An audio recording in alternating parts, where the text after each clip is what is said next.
great UFC rivalries. Would you say DC and Jones is the greatest? I think Conor Khabib was way ahead of it. I think it really was. It still is. That was nasty, wasn't it? That was nasty.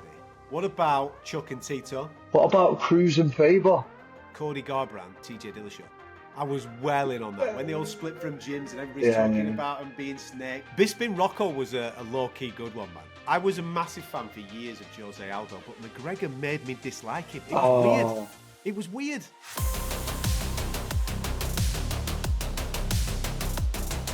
Welcome to Uncaged on the talkSPORT MMA YouTube channel. I'm Adam Catterall. Pleasure as always to be in your company. And it's a pleasure to be in the company of this man who is knee-deep in the trenches. The work he's doing in the darkness is going to enable him to shine in the spotlight come the end of November. The one and only Mr. Brendan Loughnane. How are you? Look at that, mate, for sheep. That's all I'm going to say on that one. You know what I mean? I'm ready, Adam. Let's go. You're that guy in the mirrors in the gym, giving it one of them, Obviously. kissing the arms, giving it the Hulkamania. You're ready to go. That. Yeah. When you peak it, mate, this is how it looks. This is how it feels. And we're close now, mate. Can't wait. I've never been there, mate. I've never peaked. But I'll get there. I'll get there one day, pal. You've been to Saudi, though, haven't you? And you're coming to Saudi, are you? But in the words of Peter Kay, my friend, booked it, packed it, nearly, you know what. We're on our way, son. Yeah. Yes, we are. Can't wait. I mean, maybe we could do one over there. Who knows? Oh, well, we will absolutely be knee-deep in these shows over in Saudi Arabia. For those who don't know what we're referring to, last weekend in November, Brendan Loughnane taking on Kizirev for the Featherweight Championship in the PFL. Dakota Dechiva's out there as well, plus 4 other world title fights. In the PFL. $1 million on the line for every single one of them. It is the showcase of the PFL year, and we're looking forward to it. talkSPORT will be there, keeping you closer to it, so make sure you like and subscribe the channel. Woo! Mate, lots to talk about, actually, because ahead of you doing your thing in Saudi Arabia, we've got John Jones and Stipe Miocic back at UFC 309 at Madison Square Garden. We'll talk about that more so next week, but we'll give it a little bit of flavour this week. We'll have a review of everything that happened at UFC Edmonton weekend just gone, and we'll look ahead towards UFC Apex this weekend. But first and foremost, I want to talk about UFC rivalries, if I may. Because you may have seen a couple of interviews this week. It actually started in Canada at the weekend where Daniel Cormier, DC, former light heavyweight, and yeah, right. Heavyweight. He's never been a lightweight. He hasn't been a lightweight since he was born. Light heavyweight and heavyweight world champion was doing a question and answer with some fans, and they kept bringing up John Jones, and he made the reference of saying, "Listen, everybody's wanting this fairy tale ending. Everybody wants me and Jones to be mates. It's not going to be. It was real. It was real beef. I don't like him. He doesn't like me. It's just the way it is. All right, leave it." Yeah. And I kind of admire that. I kind of like that it was real beef. And that he does still feel the way that he feels. But it got me thinking about great UFC rivalries. Would you say DC and Jones is the greatest, or has there been others that have caught your imagination? I think Conor Khabib was way ahead of it. I think it really was. It still is. That was nasty, wasn't it? That was nasty. It still is there, Adam. Like, that one's like still on when they see each other, I reckon. You know what I mean? At least DC and Jones can be in the same room at this point. You know what I mean? Yeah. What about old school Chuck and Tito? What about Cruz and Faber? That was good. In fact, on that same conversation, I was really in to Cody Garbrandt, TJ Dillashaw. I was well in on that. When they all split from gyms and everybody's talking about them being snakes, and even Conor stirring the pot on the Ultimate Fighter the first time around when he was chucking it all in there.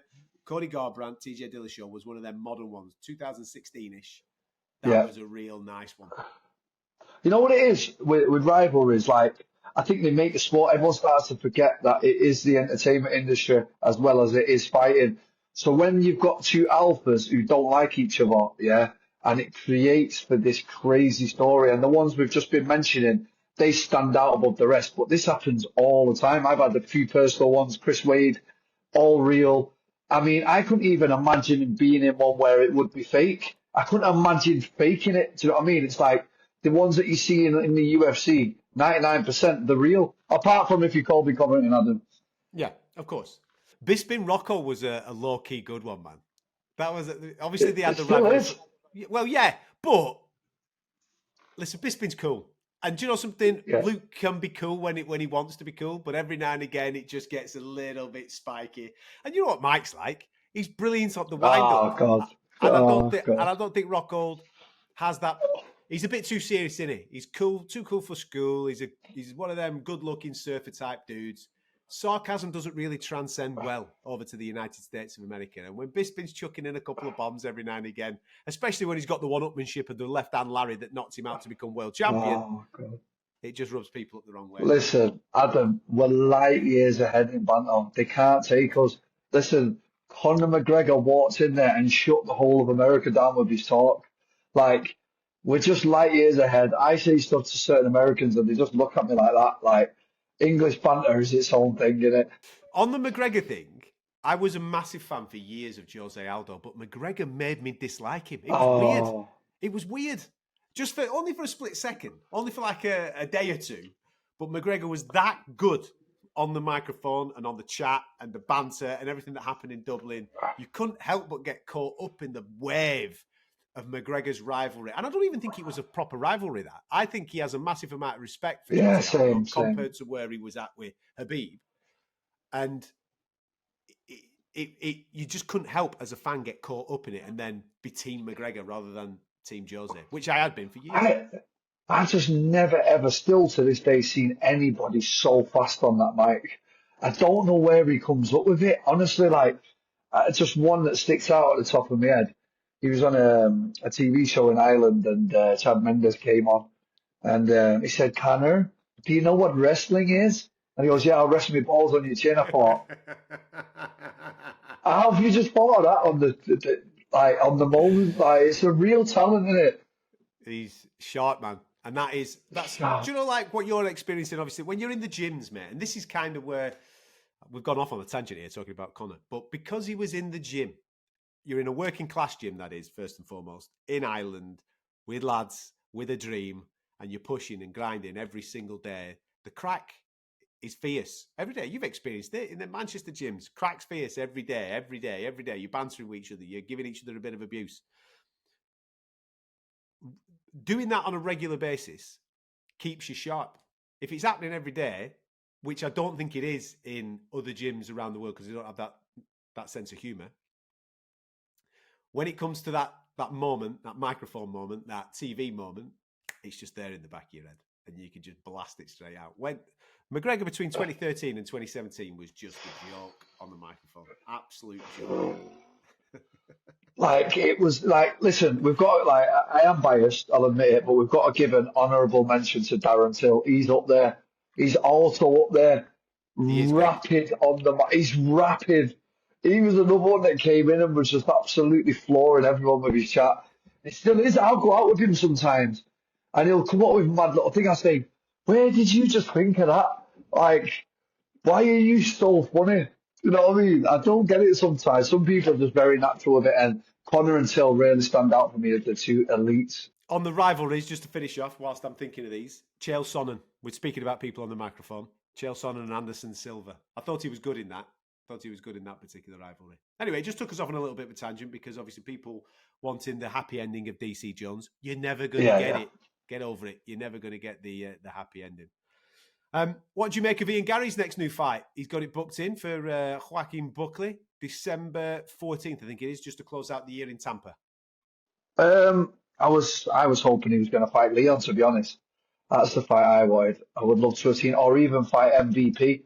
I would have liked that fight again. Do you know what I mean? Like, I would have liked to have seen that again because I just think the first one was a bit of a snore. But the fight to make was Leon. You know, Leon coming off the loss, Ian Garry on the mic. I just think that was the fight to make. Joaquin Buckley also quite good on the mic himself, Adam. You know, obviously got that highlight reel spinning back kick. Coming off some good wins himself. So it does make for a good fight, but I just think Ian Garry could have been used better as a pawn in a few of these fights. What do you think? Yeah, the positive is that he's a main event. And if you're going to become, or get to the top level, you've got to do 5 rounds, haven't you? And you've got to be a main eventer. So there's that tick. But with everything that happened with Bilal coming out of his fight with Shavkat Rakhmonov, I just thought to myself, well, the obvious fight, if Leon's injured, and he is, and loads of people have like texted me saying, how come you're not mentioning Leon for the replacement to fight Shavkat? I said I would do if I knew he wasn't injured. He's got a bad back. He's sorting that out. I didn't know. And he's targeting March, which would be a UK show for the UFC. That's what he's targeting. So he's not going to be ready for December. So for me, I'm looking at that. The fight's fallen off with Bilal.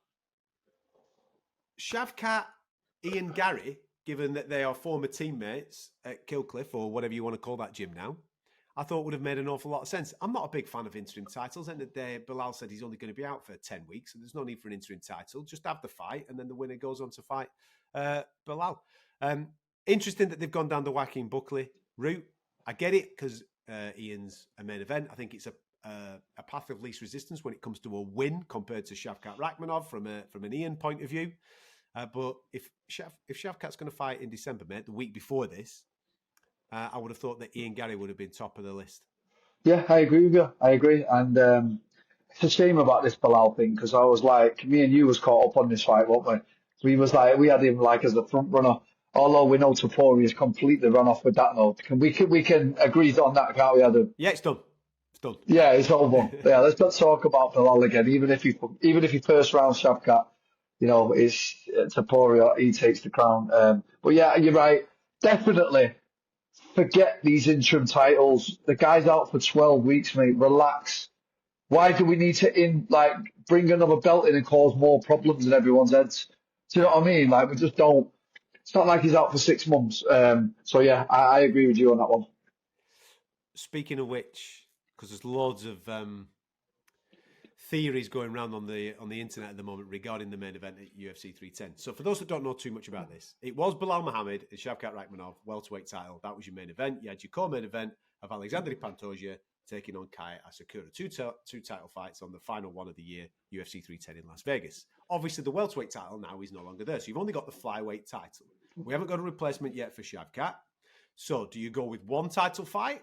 Or do you try and find something else? I think the UFC, to finish off the year, would ideally like to find something else. That's why people are mentioning interim title. Forget that. Don't interim title. Don't get me wrong. Get a replacement for Shavkat. Absolutely. Get him a Kamaru Usman or something like that. That's great. Fantastic. Get him that. But not for an interim title fight. Agreed. I agree that you do need maybe another title fight on there. And I think the UFC are just holding off. Are you ready for some matchmaking, baby? Here we go. This is what I think might happen. There we go. This is just me dreaming, but this is what I think might happen. Check this out. UFC 309, week on Saturday. Madison Square Garden, main event is John Jones versus Stipe Miocic. I think both of those guys call time on their careers at the end of that fight. Really? So let's say John Jones wins. John Jones has the celebration. Everybody's enjoying himself. Hey, great stuff. He goes, guys, there you go. You've seen the greatest career of all time in MMA. There's the belt. There's the gloves. See you in a bit. I'm off. Then you announce UFC 310 main event for the undisputed heavyweight championship of the world. Super Tommy Aspinall against Poatan himself. Send up the signal, kids. That's the fight. If all that plays out, if that narrative plays out in November, at the start of November, I think you can turn that round in 4 or 5 weeks for those guys to go at it. Yeah, well, they probably already had the memo, haven't they? Do you know what I mean? Like, listen, this could potentially happen. And, there's just one man getting in the way of all this, Adam, and his name's Stipe Miocic. Put some respect on that man's name. Nobody's even giving him half a chance, Adam. I think both of them retire, though. Even if he wins, I think he retires as well. So that belt, what I'm saying is for 310, the belt won't be there. Listen, Stipe might pull this off. He's got the power. It's just complete disrespect on his name, isn't there? Like, building up to this fight, we've not heard anything apart from all we want to see is Tom Aspinall and John Jones. It's like the guy's not even in the fight. Do you know what I mean? But you are fighting the greatest of all time. We've had this discussion many a times. And Stipe is getting on a little, isn't he, lad? He looks like he's walking a bit funny. The old MMA years are catching up on him, aren't they? Like they do us all. But, that's a tough old night against Johnny Bones, isn't it? He's 42. He hasn't won in the UFC since August 2020. Here's the stats. Get them out, Adam. What else? Keep them going. Francis Ngannou knocked him out in March of 2021. Wow. I mean, It's a long time, man. It's a long time. Anyway, that's to come next week. I'm just spitballing Yeah, the idea of a yeah, 310 main event. yeah. If everything plays out, you never know, kids. Tom Aspinall-Portan might be your main event for the Undisputed Championship of the World. How good would that be? Incredible. Tommy Aspinall. Tommy Aspinall. I hope so, mate. I hope that narrative plays out, let me tell you. Did you catch up with the UFC at the weekend in Canada, Edmonton? Yeah, caught up the highlights. You know what? Brendan Moreno. Is that where we're going to start?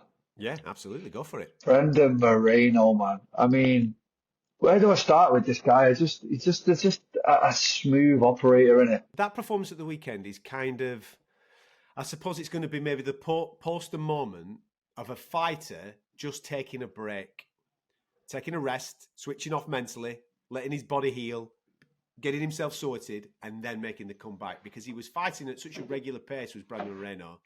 At the start of the year, if you remember, he was supposed to fight Albazi in the February, and then Albazi got injured and he fell off, and then he took a last-minute fight with Brandon Royval. Royval ends up beating Brandon Moreno.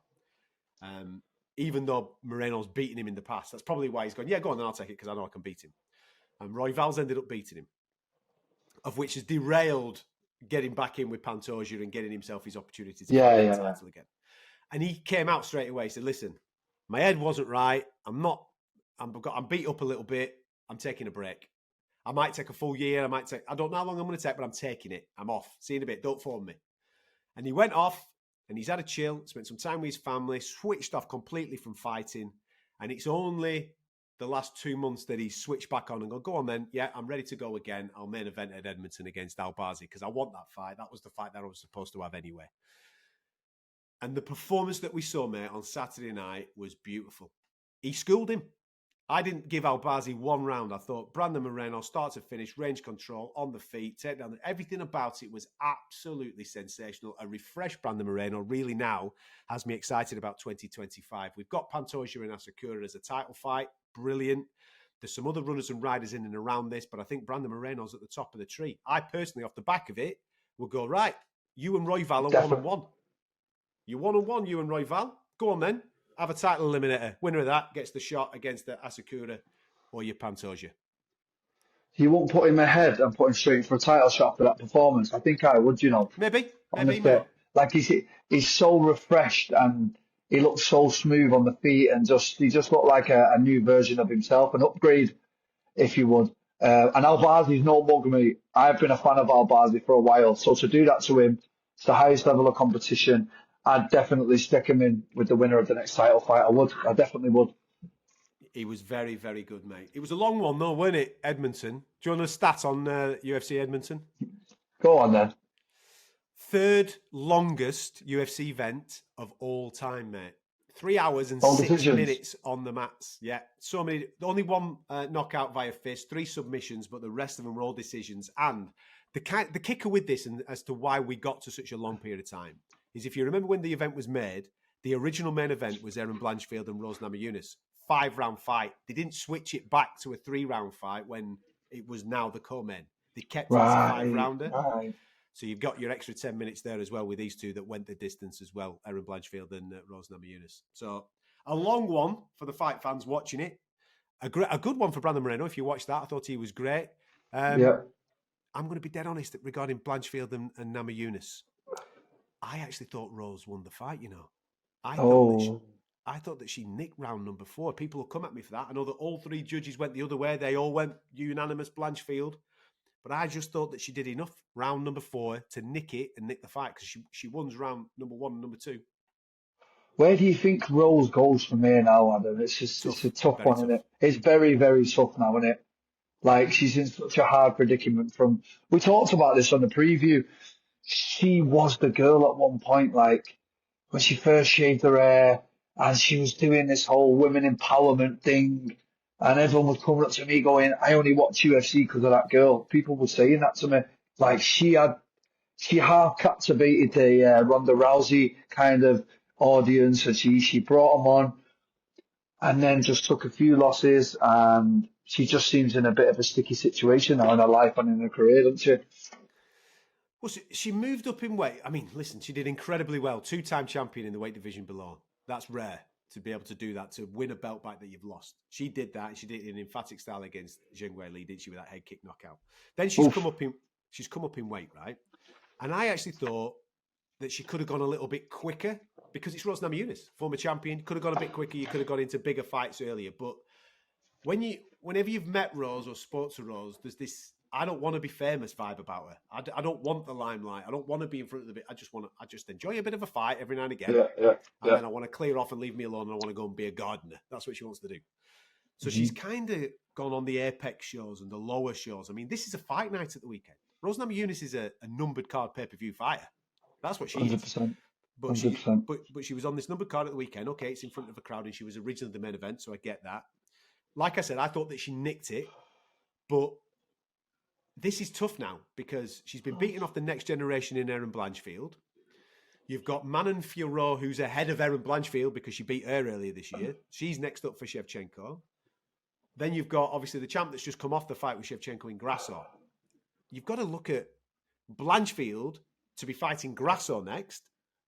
Namajunas is down here. She's like in the fives and sixes. It's not the 2s and 3s. You know what I mean? It's a tough one, man. Real tough one. And listen, the age is creeping up now as well, isn't it? And the miles, tough fights, Adam, for a long, long time. Long time in the sport now. And that's why I asked you, where did you think she goes from here? Because it's a massive climb to the belt now. And as we know from Rose, Rose really, from being a champion and being a 2-time champion to go all the way back down to number 5 and start again with them miles and the age, it's a tough one. Yeah, it is. Listen, all in all, weekend, it was a long one. A couple of stars on there that we've just been mentioning, but it was a long one. This weekend, I know that you're looking forward to speaking about this guy because you're the one that actually broke him to our audience earlier on this year when he burst. I say burst into the scene. He's had 3 in the UFC now, all via the way of finish. He's fighting out that Fighting Nerds camp in Brazil. Carlos Prates, you've been telling the world about this fella. And now he's got his opportunity against Neil Magny at the weekend. Neil Magny, been there, done it, got the T-shirt. Maybe he's at that stage of his career where it's not just clicking for him. Prates has an opportunity in the main event, mate, to really announce himself. Yeah, absolutely. Like I say, Adam, absolute superstar. There was one time, right? No joke. It was me, Carlos, Dan Hooker, Israel Adesanya, Alexander Volkanovski, Brad Riddell, Rafael Fazia, Peter Yan, all of us in the same gym, mate. So I seen this guy years and years and years, and I'm just so happy that he finally got his little shine and got his chance. And as he blew the doors off the UFC. I knew he would though. He's just got that style. He's a sniper, superstar, smoking cigs, drinking his JD, as you do in Thailand. Spent far too long in Thailand, mate. Proper Thai, that as a proper Thai thing, smoking cigs in between rounds and that. But yeah, absolute firecracker of a fighter and as a guy. And he blew the doors off, mate. And I think Neil Magny's just a stepping stone for him. I think he walks through him, Adam. I really do.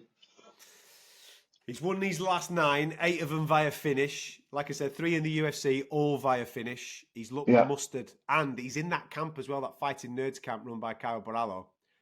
Everybody's just doing bits, man. They rock up with their little glasses on and plastic and, the sellotape round the old rim, don't they? And they're just nailing people for fun. That is a hot, hot gym over in Brazil. Yeah, you're right. And you know what? Like I say, go back to his Thai days, Carlos, just to touch on him again.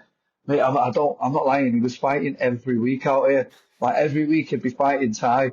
Like he was just so active. And there's something to be said about that because guys like Fazievs and that, they also came up through this Thai culture of let's just fight every week. And they're just built for it. Do you know what I mean? And they're coming into the UFC and you're seeing a number like 6, 7, 8 and all, but really they're in the 200s, Adam. Yeah. Fighting's nothing new to them.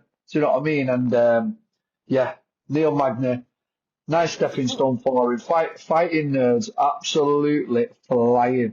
Well, this just goes to prove, mate, that you shouldn't pay too much attention to records in the UFC. Records are for DJs in MMA, mate. Pratt says his MMA record, I think he's lost 12 or 13 fights. It just goes to prove that he's fighting the right people, he's having the right tests, he's gone through the grinder, he's had the tests. Yes, he's won. Now he's clicking, so he's got 9 on the spin, so he's obviously he's got the momentum. Exactly. But he's done the hard yards. He's done those hard yards. He's ready to rock and roll, this kid, and he's taking the place by storm.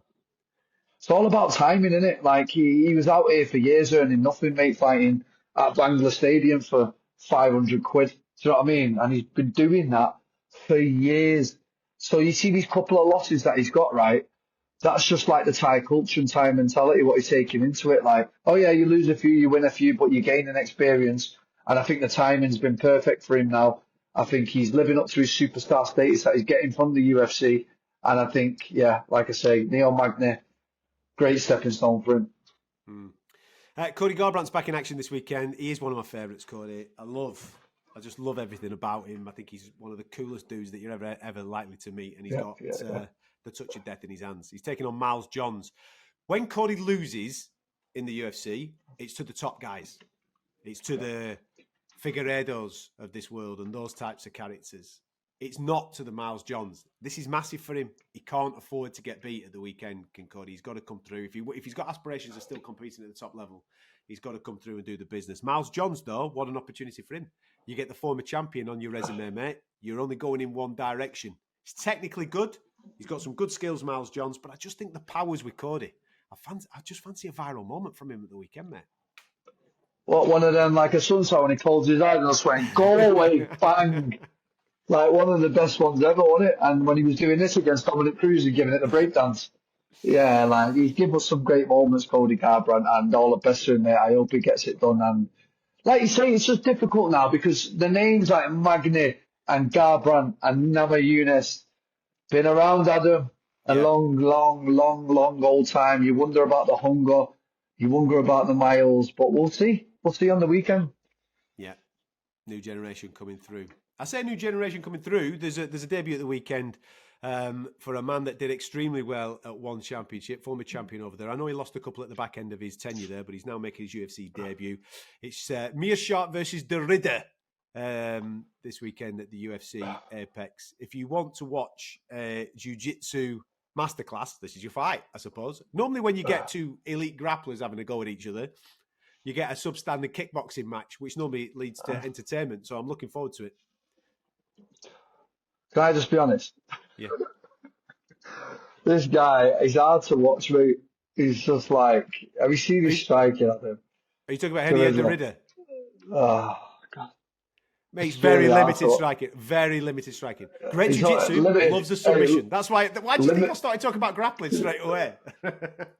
Limited's a very polite way of putting it. Like, I've watched this guy. Obviously, I'm out here in Asia, right? So one championship's big out here. I see this guy fighting regularly. Fought Anatoly twice.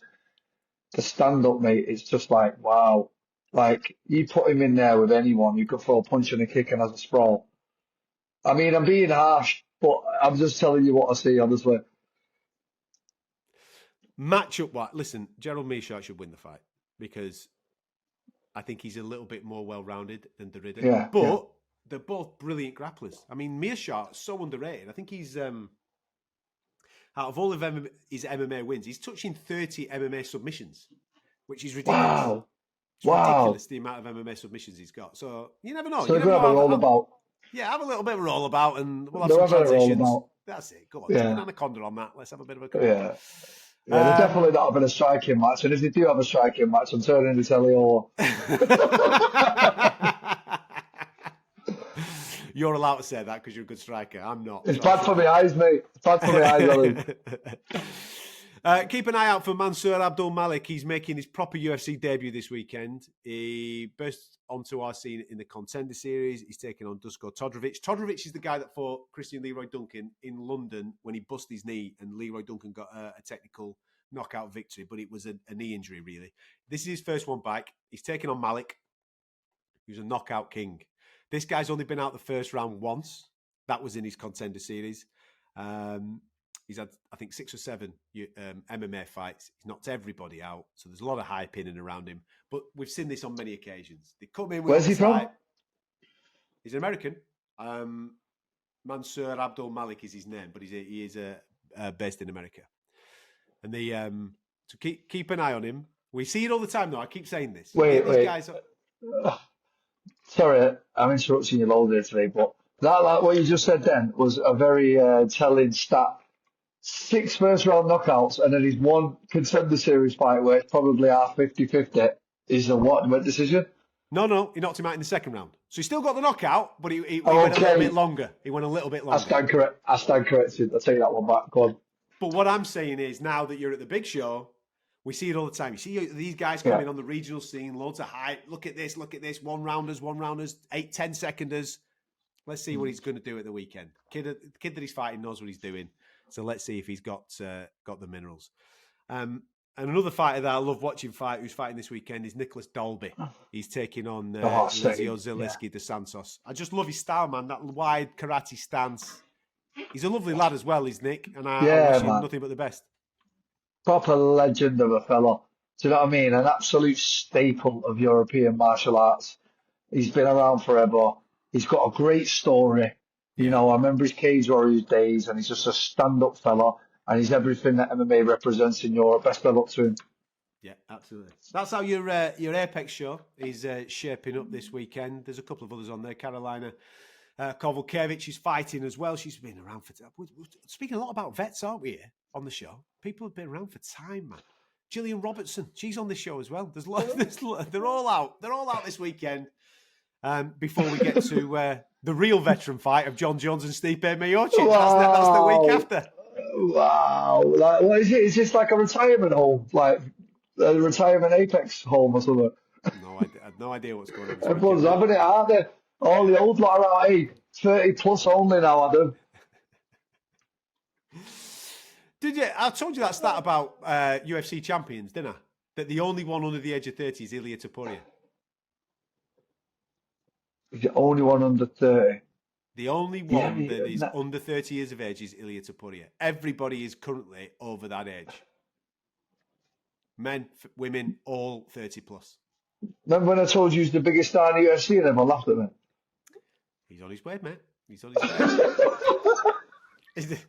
He's doing bits. Remember when you said Sean O'Malley's bigger? Right, that's it. That's the end of the show. We're out of here now. Listen, next week we're going to be previewing UFC 309. We've got a fantastic co-main event. The first time they were brilliant. Charles Oliveira and Michael Chandler. Looking forward to them doing it again at Madison Square Garden. And of course, the main event, John Jones. It's a John Jones fight week. Stipe Miocic as well back in the octagon. Those two going at it. It's going to be interesting to get stuck in. Paul Craig as well from a British point of view. Auburn Elliott and Veronica Hardy is also going to be out there as well fighting in New York. So we'll give you a bit of a preview on next week's show. Thank you very much for tuning in. He's off for his 4th training session of the day. He's got to get ready now because coming up at the end of November, we're going to get you closer to that PFL final where this man is going to become a 2-time champion. So don't miss out. We'll catch you next time.